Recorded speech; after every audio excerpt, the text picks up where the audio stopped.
Alright, welcome back to video 2 in our lesson 8-3. I promise to keep this one shorter than the last one. We just got one more type of visual display to talk about, and that's going to be a histogram. So I know we're making you guys hungry with these pictures. We had dots on the last one, graham crackers on this one. Alright, but a histogram is a graph that groups data into intervals. Now these intervals may also be referred to as bins or classes. That you never know what language you will see when you take a milestone or when you take one of our tests. Typically we usually call these intervals in classes, but I have seen a lot of times these referred to as bins on stuff for the state study guide or for the milestone. Alright, this is going to be similar to a bar graph. There's a little bit of a difference between bar graphs and histograms, and we'll talk about that as we go. But it is going to follow the same general shape. These are going to be tied closely to frequency tables. In fact, we actually oftentimes will use a frequency table to help us set up a histogram. And then a histogram can only be used to show data with quantitative variables.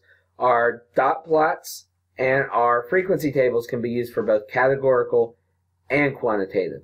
This is going to be where we're only going to be able to look at quantitative in this set. Alright, so, sorry again on the voice. Again, we're going to go ahead and do a frequency table. So again, we have to look at what sort of intervals we're going to have. I'm going to again look at my highest and my lowest, and we were kind enough again to put this right in order for you guys. So we have 98 and 68. When we subtract that, that is going to give me 30.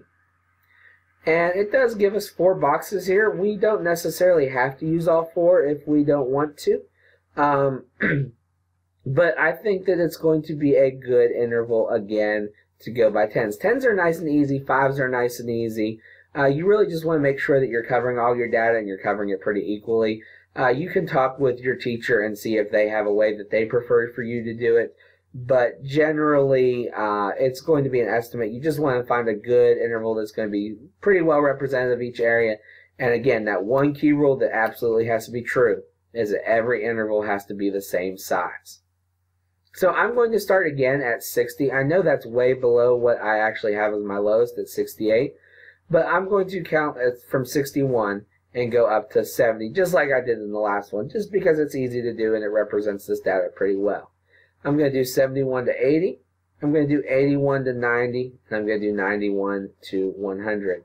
Again, I'm going to tally these up. I have a 68 and a 68, so those are both going to be here. I have a 72, a 74, 76, a 78, a 78, a 78, and then 80. They're all going to fall in the next, so that has 1, 2, 3, 4, 5, 6, 7. So I need to make 7 tally marks. My next area, I'm going to be looking for numbers between 81 and 90. I have 1, 2, 3, 4, 5, 6, 7. So again, I'm going to mark 7 tallies. And then I'm going to look for my last category, which is going to be numbers between 91 and 100. 1, 2, 3, 4, 5. 1, 2, 3, 4, 5. Alright, so now that I have a frequency table, we can talk about how we're going to set up our histogram. Sometimes these will be labeled for you, sometimes they will not. The good rule of thumb is when you are counting your vertical axis, your y-axis, is to count by ones. Unless you're going to have just a huge number of topics, you might want to count by 5s or 10s, but usually ones are going to be pretty accurate for here. Now for our horizontal axis, our x-axis, we're going to actually use the same intervals as we used for our frequency table. Now this is one of the places where it's a little bit different than bar graph.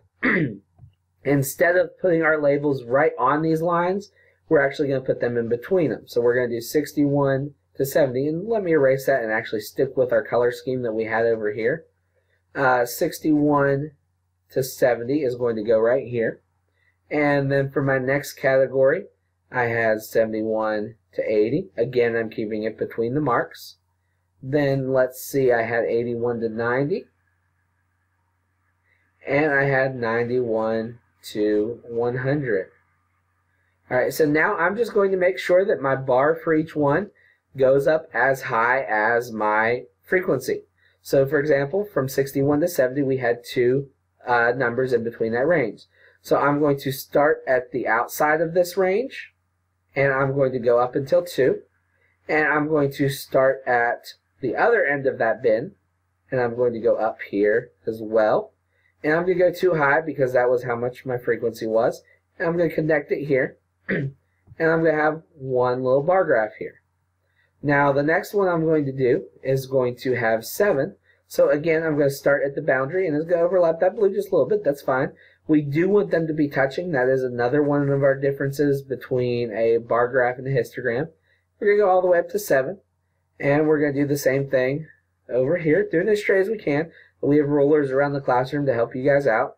I unfortunately do not have a ruler on here, but I think I'm doing pretty well, actually, for what I usually do on this. All right.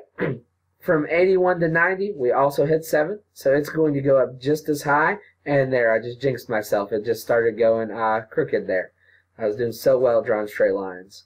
All right, so we're going to go straight up as we can.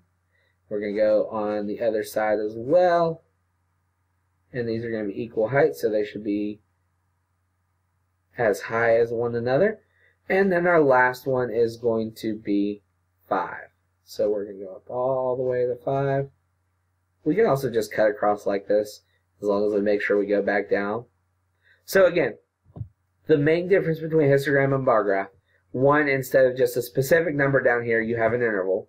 And then 2, and this is one place where they like to try and trick you up, you always want to make sure they're touching. If you do not put them touching on your test or your mastery check, or if it's multiple choice and you choose one that's not touching, that is going to be marked incorrect. So consider yourself warned. And then the last bit of finishing touches we can do is that we can color these in. Now we don't have to be perfect, and really it's not as important that we color them in. Really we want to make sure just that we are getting those bars drawn accurately and that they're touching. But just for good measure, I'm going to color these in. I don't have a red highlighter, so I'm just going to color this one in yellow.